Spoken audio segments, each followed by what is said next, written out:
First video.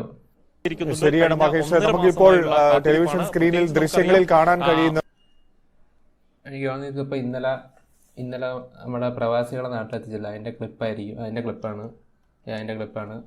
ഒരു നക്ഷത്ര പൊട്ട് പോലെ ആകാശത്ത് റിയാദ് വിമാനം ആണ് എന്ന് തന്നെ പ്രതീക്ഷിക്കാം. നമുക്ക് മഹേഷ് വിമാനം എത്തുന്നുണ്ടോ? മഹേഷ് കാണാൻ കഴിയുന്നുണ്ടോ? അതെ, കാണാം. പുള്ളിക്ക് മാത്രമല്ല നമുക്ക് എല്ലാവർക്കും കാണാൻ കഴിയുന്നുണ്ട്. കാരണം ഇത്ര വെളിച്ചമുള്ള സമയത്ത് വ്യക്തമായിട്ട് കാണാം. മഹേഷ് കാണാവോ? മഹേഷ് ദൂരെ കാണാൻ കഴിയുന്നുണ്ട്. അത് വിമാനമാണെന്നാണ് അത് കരുതുന്നത്. അല്പം കൂടി അടുത്ത് വന്നാൽ മാത്രമേ നമുക്ക് അതിന്റെ ദൃശ്യങ്ങൾ കൃത്യമായ അത് വിമാനമാണ്. ഇത് കണ്ടില്ലേ? ദൃശ്യങ്ങൾ നമുക്ക് കാണാൻ കഴിയുകയുള്ളൂ. പക്ഷേ വരാനുള്ള എല്ലാ സാധ്യതകളും എന്തായാലും തീർച്ചയായും ആ ദൃശ്യങ്ങളിൽ കാണുന്നത് കരിപ്പൂരിലേക്കുള്ള വിമാനം തന്നെയാണ്. അതേപോലെ നമ്മുടെ ന്യൂസ് റീഡർ ചോദിച്ച് അത് കാണാൻ പറ്റുന്നുണ്ടോ, അത് വിമാനം തന്നെയാണോ, അത് പുള്ളിക്ക് വേണ്ടത് അത് വിമാനം തന്നെയാണെന്നുള്ളൊരു ഉത്തരവ് വേണ്ടത്. അപ്പൊ പക്ഷെ നമ്മുടെ റിപ്പോർട്ടർ പറഞ്ഞപ്പം വിമാനം തന്നെയാണെന്ന് തോന്നുന്നു. ന്യൂസ് തോന്നുന്നു വിമാനം തന്നെയാണ്. കണ്ടോ, ഇത്ര വ്യക്തമായിട്ട് പിന്നെ കാണാണ്ടിരിക്കാൻ പറ്റുമോ? വിമാനം എത്തുകയാണ്. നെടുമ്പാശ്ശേരിയുടെ ആകാശത്ത് നമുക്ക് വിമാനം കാണാൻ കഴിയും. റൺവേയിലേക്ക് വിമാനം അടുക്കുന്ന ദൃശ്യങ്ങളാണ് ഇപ്പോൾ പ്രേക്ഷകർക്ക് ദൃശ്യങ്ങളിലൂടെ കാണാൻ കഴിയുന്നത്. ഇതാ വിമാനം ടച്ച് ഡൗൺ ചെയ്യാൻ പോകുന്ന ആ ദൃശ്യങ്ങളാണ് ഇപ്പോൾ തത്സമയം പ്രേക്ഷകരിലേക്ക് എത്തിക്കൊണ്ടിരിക്കുന്നത്. ഇതെന്താ, അമേരിക്ക ബോംബിടാൻ പോവാണോ എവിടെയെങ്കിലും? എനിക്കൊരു പ്രതീതിയാണ് കിട്ടുന്നത്.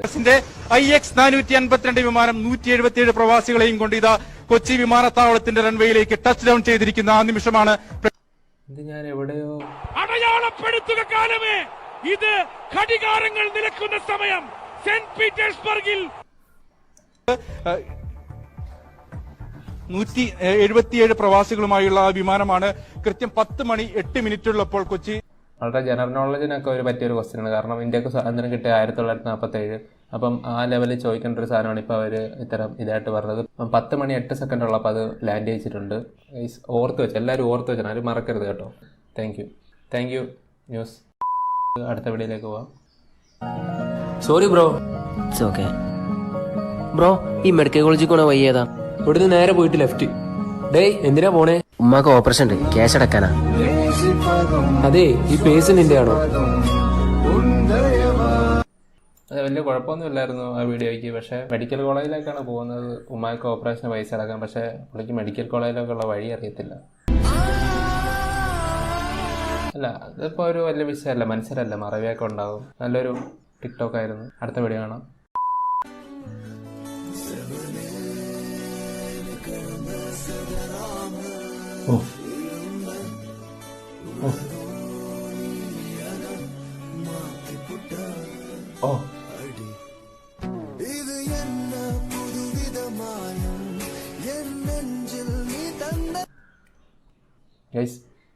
നിങ്ങളുടെ കൂട്ടുകാരൻ്റെയോ കാമുകനൊക്കെ ഉള്ളപ്പോൾ നമ്മൾ ഒരിക്കലും അവരുടെ കൈക്കറി പിടിച്ചിട്ട് അത് നമുക്ക് ചെയ്യാം. പക്ഷെ ഒരിക്കലും കള്ളസത്യം ഇട്ടരുത് തലയെ പിടിച്ച്. കാരണം കള്ളസത്യം ഇട്ട് കഴിഞ്ഞാൽ അടുത്ത സെക്കൻഡിൽ അവർ ഹാർട്ട് അറ്റാക്ക് വന്ന് ചത്തുവും.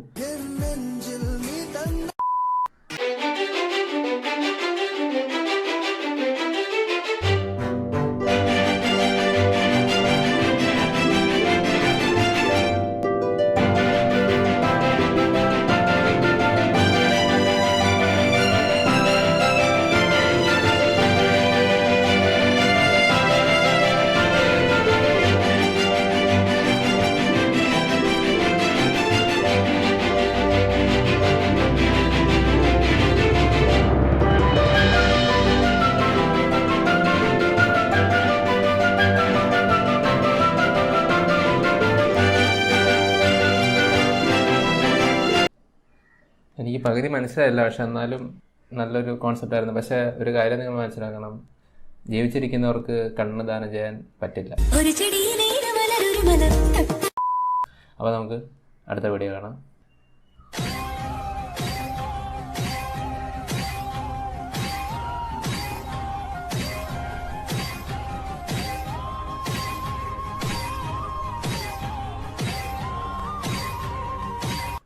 പുള്ളി എന്തോ ചെയ്യുന്നത്? എനിക്ക് കുത്തിക്കൊല്ലുക എന്ന് വിശ്വസിക്കാനാണ് ഇഷ്ടം. നല്ല ഈണത്തിലൊക്കെയാണ് കൊല്ലുന്നത്. പേഴ്സണലി ഞാൻ കൊല്ലലിനെതിരാണ്, പക്ഷേ ഇത് കൊള്ളാം. നല്ലൊരു കില്ലിംഗ് ആയിരുന്നു ആ കണ്ടത്. അപ്പോൾ ഇന്ന് റിയാക്ട് ചെയ്ത വീഡിയോ എല്ലാവർക്കും ഇഷ്ടമായെന്ന് തോന്നുന്നു. ഇപ്പം പക്ഷെ കഴിഞ്ഞ വീഡിയോ ഞാൻ ഇട്ടപ്പം കുറച്ച് പേര് പറഞ്ഞു അത് ഇച്ചിരി ഇതായി, അങ്ങനെ ചെയ്യാൻ പാടില്ലായിരുന്നു. ആർക്കെങ്കിലും കുറച്ച് പേര് എനിക്ക് മെസ്സേജ് അയച്ചു. അപ്പോൾ വീഡിയോയിലുണ്ടായിരുന്ന ഒരു പുള്ളിക്കാരൻ തന്നെ മെസ്സേജ് അയച്ചു. അവർ ഭയങ്കര ചാരിറ്റി ഒക്കെ ചെയ്യുന്നൊരു ഗ്രൂപ്പാണ്, ഒരു KHC എന്ന് പറയുന്നൊരു ഗ്രൂപ്പ്. അപ്പോൾ ആർക്കെങ്കിലും ഒക്കെ വിഷമമായിട്ടുണ്ടെങ്കിൽ ഞാൻ ക്ഷമ ചോദിക്കുന്നു. ആരും പേഴ്സണലായിട്ട് എടുക്കേണ്ട കാര്യമൊന്നുമില്ല, ഇതൊക്കെ ജസ്റ്റ് എൻ്റർടൈൻമെൻറ്റ് പർപ്പസിന് വേണ്ടിയാണ് എടുക്കുന്നത്. സോ ഇന്നത്തെ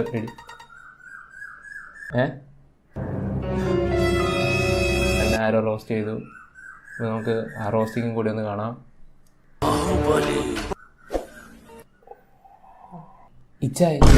ഇച്ചാൻ റോസ്റ്റഡ് മീ. ഓക്കെ, കാണാം. എന്റെ വരവൊക്കെ കണ്ടപ്പോ ഞാൻ വിചാരിച്ചു വല്ല രണ്ടാം ലോക മഹായുദ്ധത്തെ പറ്റി ചർച്ച ചെയ്യാൻ നിൽക്കുകയാണ്. ലോകത്ത് എന്തൊക്കെയോ മോശപ്പെട്ട കാര്യങ്ങളുണ്ട് റിയാക്ട് ചെയ്യാൻ.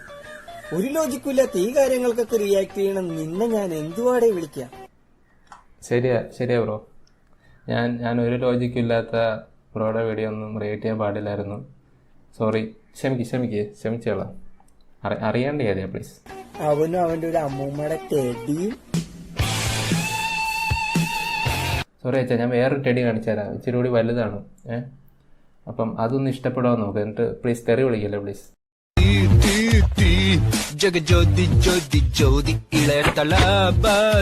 இல்ல ஒரு 2-3 லைன் கொஞ்சம் வேற மாதிரி ட்ரை பண்ணலாம். നിങ്ങൾ തീർന്നെന്ന് വിചാരിച്ചിരിക്കുകയാണോ?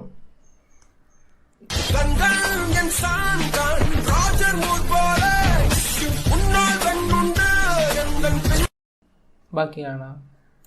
കുറച്ച് മുന്നേ പറഞ്ഞ് പെണ്ണുങ്ങൾ പറക്കട്ടെ, അവൾക്ക് ഫ്രീഡം കൊടുക്കണമെന്ന് പറഞ്ഞ് ഇപ്പം 6:30 ആയിട്ട് പെങ്ങള് വീട്ടിൽ കയറാഞ്ഞിട്ടാണ് അവനിപ്പോൾ കാണിച്ച പരാക്രമങ്ങളും.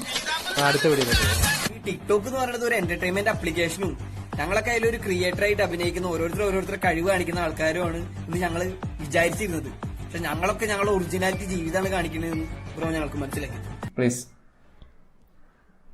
പ്ലീസ് അഭിനയാണെന്ന് മാത്രം പറയല്ലേ പ്ലീസ്. കാലഘട്ടം തന്നെ ഒരുപാട് സിനിമയില് മദ്യപിക്കാൻ പാടില്ല, മദ്യപ്രശ്നം എന്ന് പറഞ്ഞു കേട്ടിട്ടുണ്ട്. എന്നാൽ വേറൊരു സിനിമയിൽ ക്യാരക്ടറായിട്ട് വരുമ്പോ മദ്യം അടിപൊളിയാന്നൊക്കെ പറഞ്ഞിട്ട് മദ്യപിക്കണം വന്നിട്ടുണ്ട്. നീ എങ്ങാനും ലാലേട്ടനെ പിടിച്ചിട്ട് ഇതേപോലെ സൈക്കോണെന്ന് പറയുമെന്നാണ് എന്റെ ടെൻഷൻ. ഇല്ല ബ്രോ, അത് ഞാൻ പറയത്തില്ല. കാരണം പുള്ളി 24 മണിക്കൂറും ടിക്ടോക്കിൽ കയറി പെങ്ങന്മാർക്ക് ഉപദേശം കൊടുക്കാറില്ല. പറഞ്ഞാൽ നിന്റെ കഥ പോക്ക. ഞങ്ങളെപ്പോലത്തെ ഫാൻസുകാര് നിന്നെ ടൗസർ ഊരിയിട്ട് നിന്റെ ചന്തിക്ക് ചൂട് വെച്ചു. ഒന്ന് സൂക്ഷിച്ചോട്ടാ വാക്കുകളൊക്കെ. അല്ല, നിങ്ങളല്ലേ ഇന്നാള് രാവണൻ എന്നൊക്കെ പറഞ്ഞ്, നിങ്ങൾ രാവണനാന്ന് പറഞ്ഞ് ഇന്നാളൊരു ഇത് ചെയ്തത്. അപ്പൊ നിങ്ങളുടെ ഇവിടെ മെച്ചായിരുന്നോ ഫാൻസുകാർ പിടിച്ച്? ബ്രോയാണ് എന്റെ പാത. ഞാൻ ഈ ബ്രോയുടെ പാതയാണ് പിന്തുടരുള്ളൂ. ഒരു സബ്സ്ക്രൈബർ കൂടി എന്റെ പാത പിന്തുടരുന്ന ഒരാളാണ് കണ്ടത്. അപ്പൊ ഗൈസ്